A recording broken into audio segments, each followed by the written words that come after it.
says, leave me alone, go to my brother. When the water carrier goes to the second person, he hears a third voice. The third voice says, I'm dying, I'm thirsty, I need water. The second person says, you leave me, and you go to the third person. When he goes to the third person, he realizes all three of them die. But the point is the idea of selfless service, not just to themselves as a community, but to humanity at large, which means that it was as if in the backwaters of the deserts of Arabia, where the Arabs were burying their daughters alive, where they were raping their mothers and killing their young infants, from that nation, in the words of Thomas Carlyle, it was as if the spark of Islam, instantaneously, it was like, as he describes, that the sands of the desert of Arabia were transformed instantaneously into a magical gunpowder. And out of that gunpowder, the entire world was illuminated with the spirit and with the light of Islam. And you look at the history, the consequence of the greatest miracle that took place in the history of mankind. The Romans, to the Persian Empire, to the Byzantines, to parts of Europe, knocking at the gates of Vienna. And as time came, when the message could not be spread, what happened? Disunity came. As we all know, wealth corrupts, and absolute wealth corrupts absolutely. And so the original spirit began to wane, and they began to be entangled in materialistic pursuits. And what happened? The decisive battle that took place in Europe between the Muslims and in the heart of France, when they were engaging on the expeditions, they were led by an individual called Abdurrahman of the Umayyad Khalifa of Spain. They defeated, the non-Muslim armies constituted the French, the Germans, and the neighboring territories. The battle took place at a place called Poitiers near Paris. What happened is they routed the combined might. They defeated the army. But after the victory, disunity arose amongst the Muslims. What were they fighting for? They were fighting about the booty.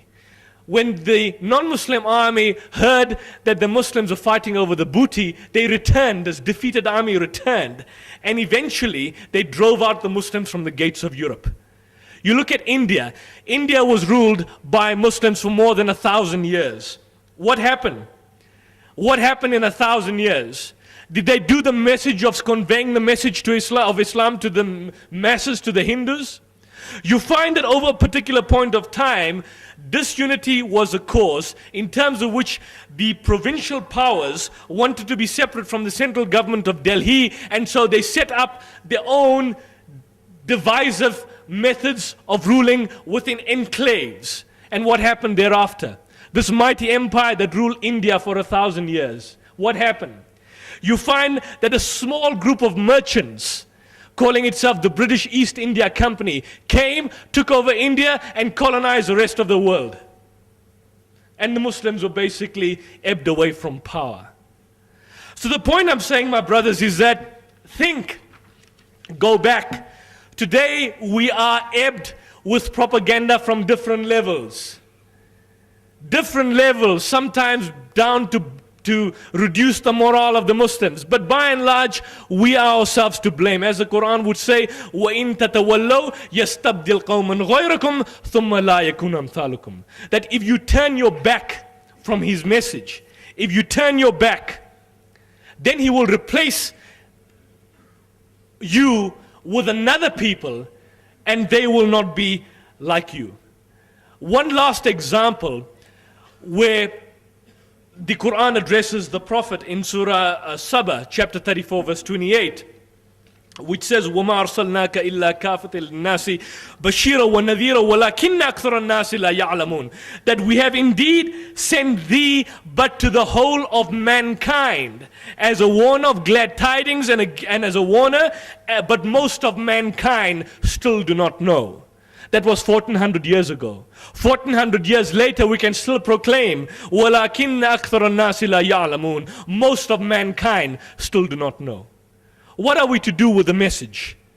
What are we to do with the message of Islam in terms of keeping it to ourselves like a piece of wealth, or conveying it to others? Keeping it amongst ourselves and seeing our own destruction and perhaps being replaced, or conveying it to amongst others? So my brothers, with those words, in this limited short space that I've got, all I can say in the limited capacity is that create the level of discourse.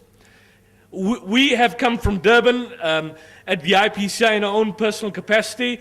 We are having a series of programs, I believe, at the outside, and the brother will show you. We've got material, books. Get yourself aware with information. Here we've got books, answers to non-Muslims, common questions on Islam. Your most basic questions that people do not know. Jihad. Why is it that Muslims oppress women? Why is it that women are subjugated? Why is it that it's a violent religion? How do we respond to these queries? How do we respond to propaganda? These books are available outside at nominal cost. We've got sets of DVDs which are available, lists of debates that have taken place between different. Arm yourself with the tools in terms of using it to internalize information and hopefully spread the message to the masses. And inshallah, with that, the light and the spirit of Islam will be basically into the hearts of each and every single person in this world, and inshallah we will get eternal salvation in the akhirah. So with that, my brothers, I would say take up the challenge. The challenges are all over you, even in these areas like this, your community. We are faced with a multicultural, pluralistic society. It behoves on us that we do not keep ourselves stuck in cocoons. Open up and spread the message to the masses. Invite them to the mosques. Have mosque tours here. Invite non-Muslims to the masjid. The Prophet's example where he kept Christians for 3 days, Christians from Najran, 3 days and 3 nights, doing what? Sitting in the mosque and discussing. And on the 3rd day, he opened the mosque for worship. But they engage in discourse. Create open societies. If we create open societies, we'll be more amenable to the masses. Otherwise, we will be totally out of touch with reality and out of touch with the 21st century. Our masjids are not just simply to be open to politicians during electioneering times. It should be open to the masses, because it's a house of Allah for the universal message, which is the universal message, the only way in the deen, in the law al-Islam, the only way acceptable in the sight of Allah is al-Islam. If we do not imbibe that, we do not accept that, then of course we will be replaced and substituted, as history has shown to be more than adequate and true. So I'd end with a verse from the Quran, وَقُلْ جَعَ الْحَقِّ وَزَاقَ الْبَاطِلِ إِنَّ الْبَاطِلَ كَانَ زَوْكَ, that when truth hurls itself against falsehood, any form of falsehood, falsehood will perish, for falsehood is by its nature bound to perish. وَآخِرُ دَعْوَانًا الْحَمْدُ لِلَّهِ رَبِّ الْعَالَمِينَ. When you brothers are leaving outside, there's ample literature. We have 2 debates taking place tomorrow at the University of Pretoria, one at the one of the churches here in Pretoria. Come to these programs and engage, interact with the speakers, engage, create that level of discourse. In that sense, we will be basically fulfilling the message and the exhortations of the Quran. وَمَا عَلَيْنَا الْبَلَاغُ الْمُبِينُ. I am a Muslim. دين الإسلام ديني والأرض بغير ديني محمد اللي هديني نور الإيمان. دين الإسلام ديني والأرض بغير ديني محمد اللي هديني نور الإيمان. If you ask me, surely this cannot be. You give your wealth so free, and you say your life is charity. It ain't hard to see. I am a Muslim.